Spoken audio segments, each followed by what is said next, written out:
آج ہی اعلیٰ حضرت فاضل بریلوی رضی اللہ تعالیٰ عنہ کا یہ قول پڑھ رہا تھا.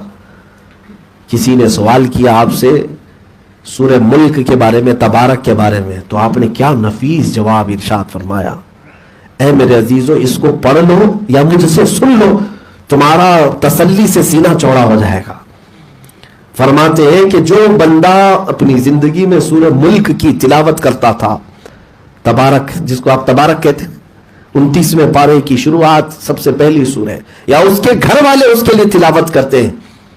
کہا جیسے ہی تمہاری روح قبض ہوئی، تمہارا انتقال ہوا، تمہارے عزیز تمہیں لے جا کر کے قبرستان میں دفن کراتے ہیں. تمہارے عزیز ہی صرف سفید کپڑے میں دفن کر کے آ جاتے ہیں، پھر تمہارے اوپر مٹی ڈال کر کے آتے ہیں. ایسے حالات میں کون جاتا ہے تمہارے ساتھ؟ فرمایا گیا جیسے ہی تمہارے رشتہ دار قبرستان سے 40 قدم دور جاتے ہیں، عذاب کے فرشتے قبرستان میں قبر میں آتے ہیں، اور جیسے ہی وہ عذاب کے فرشتے آتے ہیں تو یہ سورہ ملک سامنے آ کر کے کھڑی ہو جاتی ہے اور کہتی ہے کہ میں اس کو عذاب دینے نہیں دوں گی. یہ سورہ ملک ایک حسین شکل میں آتی ہے تو عذاب کے فرشتے کہتے ہیں، کبھی سامنے سے آتے ہیں کبھی پیچھے سے آتے ہیں، لیکن وہ سورہ ملک جو ہے ہر جگہ ان کے سامنے آ کر کھڑی ہو جاتی ہے. توجہ چاہتا ہوں، کون سی چیز تمہارے ساتھ جائے گی اور تم کیا کمانے میں لگے ہو.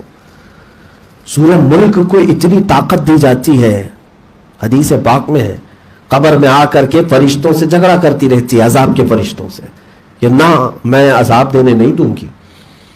پھر وہ عذاب کے فرشتے کبھی دائیں سے کبھی بائیں سے کبھی آگے سے کبھی پیچھے سے، ہر جگہ یہ سورہ ملک ان کا مقابلہ کرتی.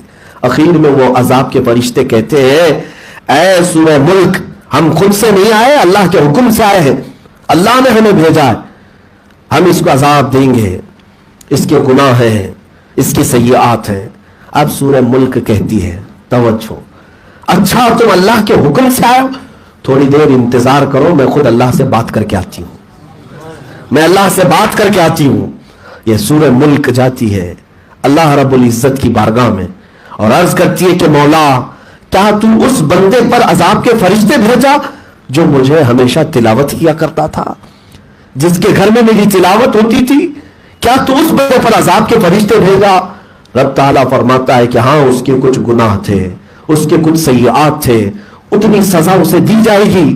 سورہ ملک کہتی ہے نہ مولا، اس بندے کو تو عذاب نہ دے، میری سفارش قبول فرما لے. رب تعالیٰ فرماتا ہے عذاب کے فرشتے جا چکے، قبر میں عذاب ہوگا. اب سورہ ملک کیا کہتی ہے سنو. میں یہ حدیث پڑھ رہا تھا تو عجیب سی کیفیت تھی. یہ سورہ ملک کے بارے میں میرے آقا فرماتی کہ مولا سے، رب تعالیٰ سے جھگڑ پڑتی ہے اور کہتی ہے اے رب ذوالجلال، اگر تو اسے عذاب دے گا ہی تو پھر تو اپنے کلام سے مجھے باہر کر دے.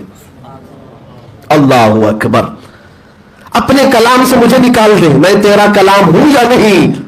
رب تبارک و تعالیٰ فرماتا ہے سورہ ملک، تیری سفارش میں نے قبول کر لیا، جا واپس. اور عذاب کے فرشتے جا چکے اس کی قبر میں، اب تو روشنی لے جا. اب سنو اس کے بعد کی بات میں نے پڑھا تو میرا دل بھی ٹھنڈا ہوا. اے میرے عزیزوں، میرے سننے والوں، آج کے بعد سے اس کی پابندی رکھو. سورہ ملک اب آتی ہے، واپس آتی ہے. عذاب کے فرشتے ابھی قبر میں کھڑے ہیں، عذاب دے نہیں رہے میت کو، کیونکہ یہ کہہ کر گئی تھی میرے آنے تک رکنا. رب تعالیٰ سے بات کر کے، اجازت لے کر کے، سفارش کر کے واپس آئی. اور کیسے آتی ہے؟ اعلیٰ حضرت نے لکھا ہے حدیث کو، چادر لے کر آتی ہے اور ساتھ میں حسین پھولوں کا گلدستہ لے کر آتی ہے، خوشبوئیں لے کر آتی ہے جنت سے اس میت کے لیے، اور جلدی سے آ کر قبر میں تکیہ لگاتی ہے، اس کو بچھونا دیتی ہے، خوشبوؤں سے اسے سیراب کرتی ہے، اور اس کے بعد پوچھتی ہے اے میرے عزیز، کہیں میرے آنے میں دیر تو نہیں ہوئی؟ کہیں میرے آنے میں دیر تو نہیں ہوئی؟ یہ ہے سورہ ملک جو ہماری قبر میں بھی جانے والی ہے ساتھ میں.